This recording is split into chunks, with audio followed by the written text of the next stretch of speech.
50 años de la doble hélice, la molécula más bella del mundo. www.comoves.unam.mx. Ver original. Mayo de 2016, 2014. Martín Bonfil Olivera. Esa mañana de 1953, luego de largas semanas de tratar infructuosamente de resolver el problema de la estructura del ácido desoxirribonucleico, James Watson miró casualmente una escalera de caracol, y en ese momento tuvo un chispazo genial. «Lo tengo, Francis», exclamó, «el ADN es una doble hélice en forma de escalera de caracol». «Tienes razón», confirmó, entusiasmado, su colega Francis Crick, «son dos cadenas enrolladas una alrededor de la otra». Suena bonito, ¿verdad? Pero no fue así como se descubrió la estructura de la molécula más famosa del mundo. En ciencia las cosas son siempre un poco más complicadas, aunque también más interesantes. ¿Qué se necesita para ganar un premio Nobel? Algunos dirán que hay que ser un genio, otros, que se requiere provocar una revolución científica, como hizo Einstein, o bien que basta con inventar algo nunca antes visto, o descubrir un secreto que nadie haya podido develar durante mucho tiempo. El polémico caso del estadounidense James Dewey Watson y el inglés Francis Harry Compton Crick parece una combinación, en partes desiguales, de todos estos elementos. Se parece también a una historia de detectives, o al armado, pieza por pieza, de un complicado rompecabezas. Juntos, impulsados por su entusiasmo, y con un poco de ayuda de sus amigos, Crick y Watson descubrieron en 1953 la estructura de doble hélice de la molécula del ácido desoxirribonucleico, ADN. ¿Por qué tanta alaraca? Todos sabemos lo importante que es el ADN. Los genes que están en el núcleo de cada una de nuestras células están hechos de ADN. Desde ahí controlan qué proteínas fabrica la célula, y cuándo. Cómo las proteínas forman el material del que están hechas las células, y además regulan las reacciones químicas que se llevan a cabo ahí dentro. Resulta que los genes del núcleo controlan indirectamente todas las actividades de una célula, y por tanto, de todo ser vivo. Hoy, en el siglo XXI, nos encontramos con el tema de los genes a cada paso. Hablamos de enfermedades genéticas, causadas por defectos en la información de los genes. Podemos fabricar sustancias útiles por medio de la ingeniería genética, que es una forma elegante para decir que introducimos en un organismo genes de otro. En todos lados se discuten los pros y contras de la clonación, o producción de un organismo que contenga exactamente los mismos genes que otro. Se habla también de los peligros y beneficios que puede acarrear la creación de plantas y animales transgénicos, los que contienen genes procedentes de otra especie. En pocas palabras, estamos viviendo plenamente en la era de la genética. Sin embargo, todo esto comenzó con un descubrimiento hecho hace medio siglo. El 25 de abril de 1953 se publicó en la revista inglesa Nature uno de los artículos científicos más importantes de la historia. Se titulaba Estructura molecular de los ácidos nucleicos. Una estructura para el ácido nucleico de desoxirribosa, y estaba firmado precisamente por J. Don Watson y F. Ora Calle Crick. El título no parece muy emocionante, pero hizo que sus autores recibieran, 9 años después, el Premio Nobel de Fisiología y Medicina. El artículo fue la culminación del trabajo de muchas personas durante varios años. Puede considerarse que con su publicación se inició la era de la genética moderna. Y cuando decimos genética moderna nos referimos a la genética molecular. A partir del artículo de Crick y Watson pudo entenderse cómo estaban hechas las moléculas de la herencia. La prehistoria del ADN. Los genes ya se conocían desde 1866, cuando el monje austríaco Gregor Mendel publicó los resultados de sus investigaciones con chícharos, en los que postulaba la existencia de unidades individuales de la herencia a las que llamó, precisamente, genes. A partir de entonces, y hasta 1953, los avances en la genética habían sido hechos por medio de cuidadosas cruzas, usando animales, plantas y microorganismos. Se necesitaron casi 80 años para que, en 1944, el médico canadiense Oswald Avery comprobara que los genes no están hechos de proteínas, como muchos pensaban, sino de una sustancia que el bioquímico alemán Friedrich Miescher había descubierto en 1869. Esta sustancia se hallaba en el núcleo celular, tenía propiedades ácidas y entre sus componentes estaba un azúcar llamado desoxirribosa. Por todo esto, se la conocía como ácido desoxirribonucleico.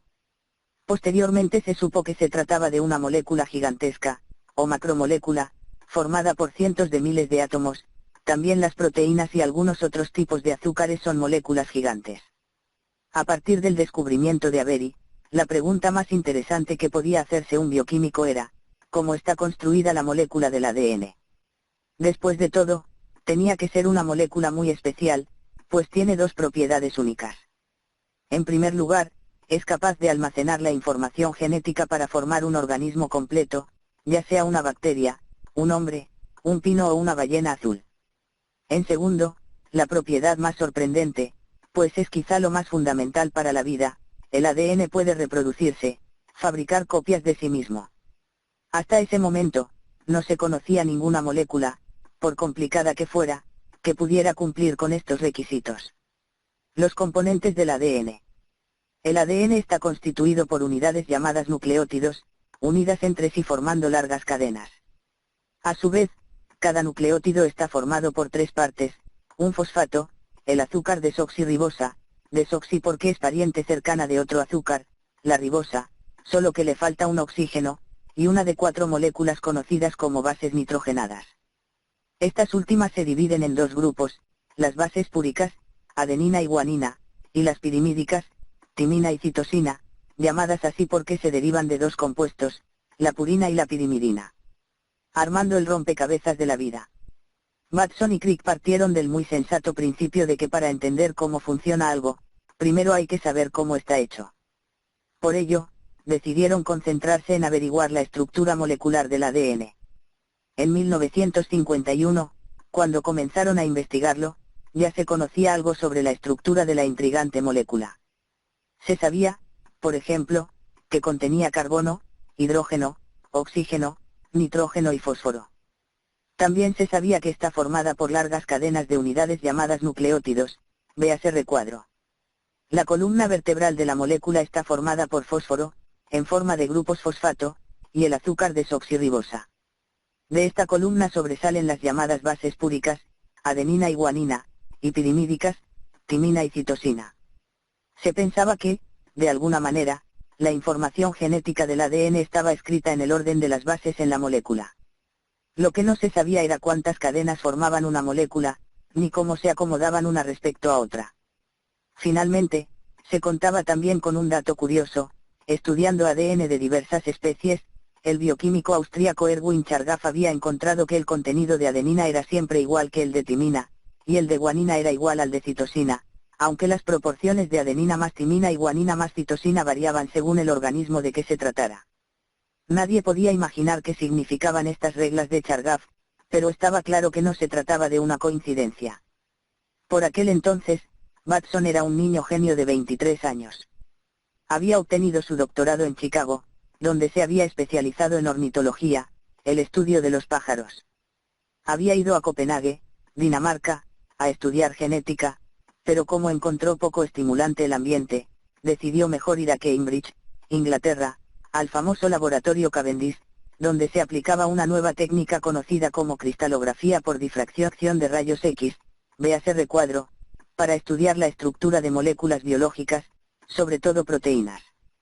Crick, por su parte, tenía 33 años y, luego de estudiar física y trabajar en el desarrollo del radar, durante la Segunda Guerra Mundial, había ido a dar al mismo laboratorio. Se reconocía ampliamente su gran inteligencia, pero hasta el momento no había logrado obtener un éxito importante. Como la mayor parte de los científicos que trabajaban ahí, se interesaba en averiguar la estructura molecular de las proteínas. La cristalografía de rayos. No es casual que Watson y Crick fueran a dar al laboratorio Cavendish. La cristalografía de rayos X, que ahí se desarrolló, era una técnica novedosa que había permitido, por primera vez, observar cómo estaban acomodados los átomos que forman una molécula. Habitualmente, los métodos químicos habían bastado para deducir cómo tenían que estar ordenados en el espacio los átomos en un compuesto. Pero esto sirve solo para moléculas simples, formadas por unos cuantos átomos, quizá unas decenas. Para moléculas gigantes como proteínas o ácidos nucleicos se necesitaba un método más directo.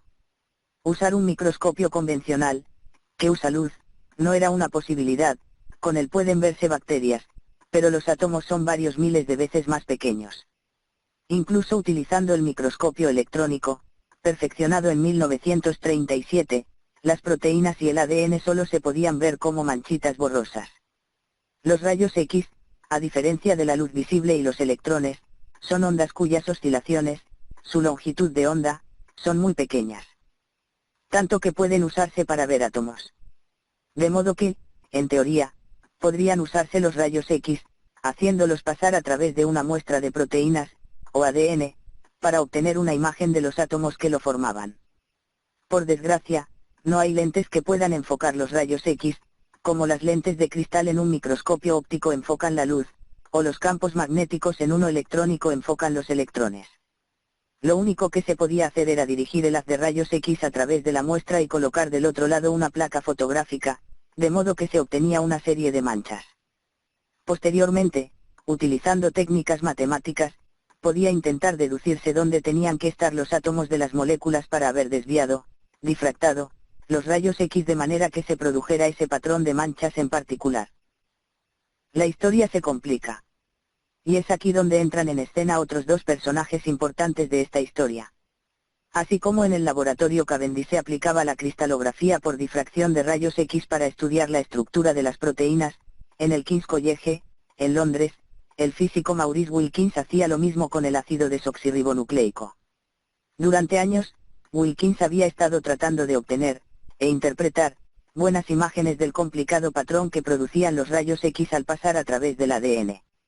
Su hábil colaboradora, Rosalind Franklin, llegada recientemente, había logrado algunas imágenes especialmente claras, y comenzaba a estudiarlas, aunque al parecer no gustaba mucho de comunicar sus resultados a Wilkins.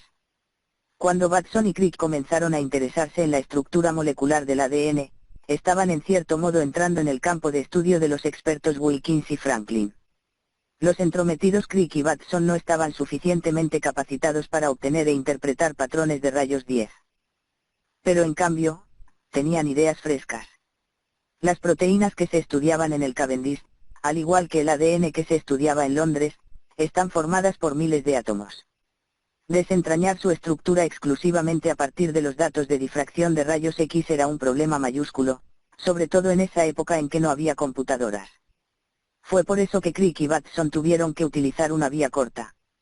El atajo de Linus Pauling. En la época en que todo esto sucedía, una personalidad célebre destacaba en el mundo de la bioquímica y la naciente biología molecular, el estadounidense Linus Pauling, considerado el mejor químico del mundo. Entre muchas otras cosas, había desarrollado una teoría del enlace químico, que mantiene unidos a los átomos, y había contribuido a consolidar la técnica de difracción de rayos 10. Un reciente logro espectacular de Pauling había sido deducir, partiendo únicamente de principios químicos, la forma que podían adoptar algunas moléculas de proteína. Para lograr esto, Pauling se había auxiliado de modelos tridimensionales construidos con bolas y varillas. Los había manipulado hasta encontrar una configuración que no violara las reglas químicas y a la vez pudiera explicar la estructura de las proteínas. Su modelo, conocido como hélice alfa, hélice, para los químicos y matemáticos, es una estructura en forma de escalera de caracol, fue todo un éxito. Su estabilidad se debía a la formación de enlaces químicos débiles, llamados puentes de hidrógeno, entre partes distintas de una misma cadena de proteína. Posteriormente se comprobó, mediante difracción de rayos X, por supuesto, la existencia de la hélice alfa en diversas proteínas. Al considerar lo difícil que estaba resultando resolver la estructura del ADN usando solo la técnica de difracción de rayos X, Watson y Crick decidieron probar el método de Pauling, y comenzaron a construir modelos, cuidando, por supuesto, que coincidieran con los datos de rayos X que ya tenían acerca del ADN, para tratar de encontrar estructuras posibles. Su primer intento constaba de 3 cadenas, en las que el espinazo de fosfatos y desoxirribosas estaba en el centro, mientras que las bases se encontraban apuntando hacia el exterior. Pero fue un fracaso. Bastó con mostrárselo a Wilkins y Franklin, que habían viajado desde Londres a verlo, para que señalaran que la repulsión eléctrica entre las cargas negativas de los fosfatos, agrupados al centro, haría que la estructura fuera muy inestable. Curiosamente, poco antes de que Watson y Crick dieran con la estructura correcta, Pauling mismo construyó un modelo de 3 hélices con los fosfatos en el centro. El gran químico pareció haber olvidado por un momento los principios básicos. Quizá, si no hubiera sido así, los nombres de Crick y Watson hubieran ido a engrosar la lista de los grandes segundones en ciencia. Pero nuestros protagonistas no se dieron por vencidos. Revisaron sus conceptos de química básica y continuaron tratando de construir un mejor modelo. La fotografía crucial. Afortunadamente, había piezas sueltas del rompecabezas que todavía no habían utilizado. Y una nueva pieza apareció poco después. Las fibras de ADN con las que Wilkins había estado trabajando contenían algo de agua, pero no mucha. Poco antes, Rosalind Franklin había obtenido otras fibras con mayor contenido de agua. Cuando dirigió a ellas sus rayos X, el resultado fue sorprendente. El patrón de manchas generadas por la difracción, desviación, de los rayos al pasar cerca de los átomos del ADN era mucho más sencillo que los que se habían obtenido hasta ese momento. Wilkins y Franklin llamaron a esta nueva presentación del ADN estructura B. Cuando Crick y Watson vieron las fotos de la estructura B, inmediatamente supieron que tenían una segunda oportunidad de resolver correctamente la estructura de la molécula. Hasta ese momento, los datos no habían permitido comprobar plenamente que el ADN tuviera forma de hélice. Pero la fotografía de la estructura B mostraba claramente una serie de manchas en forma de cruz, lo que para los expertos era señal inequívoca de una estructura helicoidal. Haciendo una serie de cálculos, Watson y Crick lograron extraer más información útil de la fotografía. Averiguaron que las bases estaban agrupadas en el centro de la molécula, igual que los escalones de una escalera de caracol, con los barandales de fosfatos y desoxirribosas hacia afuera. Pudieron medir la distancia que separaba estos escalones, y midieron también el diámetro de la hélice. Pero seguía faltando lo más importante: descubrir cómo podía acomodarse exactamente cada átomo de las cadenas para producir las manchas que se observaban en la fotografía de la estructura B. Aunque todavía no era evidente cuántas cadenas formaban la hélice, Watson decidió tratar de construir un modelo de 2 cadenas. Como no contaba con versiones a escala de las bases, recortó unas en cartulina y comenzó a probar cómo podían acomodarse en el centro de la hélice. Hizo un intento de acomodar las bases en pares, como los dientes de un cierre o cremallera. Recordando la hélice alfa de Pauling, pensó que quizá las bases de un tipo formaban puentes de hidrógeno entre sí, por ejemplo, adenina con adenina y guanina con guanina. De este modo, los enlaces entre las bases proporcionarían la estabilidad para unir las 2 cadenas y formar una hélice doble. En ese momento, Watson comenzó a emocionarse. Si su idea era correcta, la estructura del ADN podría ser más interesante de lo que él y Crick habían supuesto en un principio. Bastaría con tener una de las 2 cadenas de la doble hélice y esta serviría como molde para poder construir la cadena complementaria. Era posible que la molécula de ADN pudiera de esta manera copiarse a sí misma, y con ello quizá podría explicarse la base de la herencia biológica. Sin embargo, había un problema: como las bases púricas, adenina y guanina, son más grandes que las pirimídicas, timina y citosina, el ancho de la doble hélice variaba según el tipo de bases que se presentaran. Cuando eran 2 púricas, la hélice era demasiado ancha, y demasiado delgada con 2 pirimídicas. Sin embargo, la solución estaba al alcance de la mano.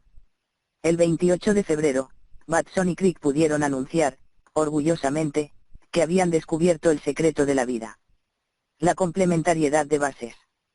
Las 4 bases nitrogenadas que están presentes en el ADN pueden formar 2 pares, unidos por enlaces químicos débiles llamados puentes de hidrógeno, representados en la figura como líneas punteadas. De este modo se mantienen unidas las 2 cadenas que forman la doble hélice. Debido a su forma, la adenina solo puede unirse con la timina, y la citosina con la guanina.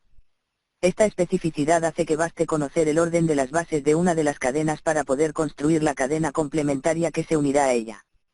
Hoy se sabe que cuando el ADN se duplica dentro de las células, sus 2 cadenas se desenrollan y se separan, y se construyen 2 nuevas cadenas utilizando como moldes las originales. El resultado son 2 nuevas dobles hélices, cada una formada por una cadena nueva y otra vieja, que contienen exactamente la misma información genética. La molécula más bella del mundo. Quizá la característica más impresionante de la molécula de ADN es su belleza. Se trata de una estructura simétrica, armoniosa, que impresiona con su mezcla de sencillez y complejidad. Cuando Crick y Watson la observaron por primera vez, pensaron, entusiasmados, que una estructura tan bonita tenía, por fuerza, que existir. Pero la belleza de la molécula no se halla solo en su forma, también radica en la casi increíble simplicidad con que se reproduce a sí misma, conservando el orden de sus bases, la información genética, a lo largo de millones de generaciones. Cuando Watson, jugando con sus modelos, se topó con la idea fallida de la unión entre bases iguales, faltaban solo unos pocos ajustes para dar con la estructura correcta. En poco tiempo se dio cuenta de que también podían formarse otro tipo de pares unidos por puentes de hidrógeno, esta vez uniendo una base púrica con una pirimídica. La adenina podía unirse perfectamente solo con la timina, y la guanina solo con la citosina. Inmediatamente se lo comunicó a Crick, quien verificó que con los nuevos pares de bases podía construirse una hélice estable. También se dieron cuenta de que esta nueva configuración resolvía el problema del ancho de la molécula. Ahora todos los escalones de la escalera de caracol eran del mismo ancho, formados por una base grande y otra pequeña. Y por si fuera poco, seguía permitiendo que una cadena sirviera como molde para construir la otra. Solo que ahora, en vez de que el orden de las bases fuera idéntico, las dos cadenas eran complementarias. Véase recuadro, página 15. Pero había algo más importante todavía. La nueva estructura explicaba, en forma totalmente natural, las extrañas reglas de Chargaff. Ahora estaba claro por qué la cantidad de adenina en cualquier molécula de ADN tenía que ser igual a la de timina, y la de guanina a la de citosina. Las piezas sobrantes del rompecabezas finalmente habían caído en su lugar. A partir de ese momento, la ruta fue directa. El modelo de la doble hélice fue comprobado ampliamente en los años siguientes, y abrió nuevas y prometedoras vías de investigación. 9 años después, en 1962, James Watson, Francis Crick y Maurice Wilkins recibieron el Premio Nobel de Fisiología o Medicina por su descubrimiento. Rosalind Franklin había muerto en 1958. Con base en conocimientos de química y datos físicos obtenidos por Franklin y Wilkins, Watson y Crick pudieron desentrañar el más profundo secreto de la biología. El resultado fue de una simplicidad admirable. Al igual que el físico Fritz Houtermans, quien en 1929 fue el primero en desentrañar la cadena de reacciones nucleares que hacen que el Sol brille, Crick y Watson pudieron enorgullecerse de ser los primeros en deslumbrarse con la belleza de la doble hélice, situada en el núcleo mismo de la vida. Desde entonces, y hasta llegar a la actual era de la genética, la perfección de esta molécula sigue fascinando a quienes la conocemos. Entender la doble hélice, puente entre la química y la biología, es admirarla. Martín Bonfil Olivera es químico farmacéutico, biólogo y divulgador de la ciencia. Trabaja en la Dirección General de Divulgación de la Ciencia, UNAM.